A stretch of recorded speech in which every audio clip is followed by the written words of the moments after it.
ভিড় ছিল না, রাত বাড়ছে আর ভিড়টা বাড়ছে গাইস। জানি না কেন মানে এত ভিড় হয়ে যাচ্ছে, ভাবলাম পার্ক ছেড়ে যাবো না, এখানে একটু শান্তি পেয়েছিলাম, বাট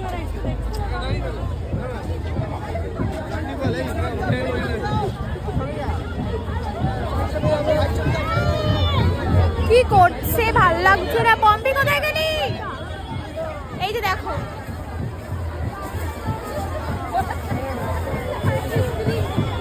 কার্নিভাল হচ্ছে, প্রচন্ড ভিড় হয়ে গেছে। পম্পি এদিক দিয়ে আয়।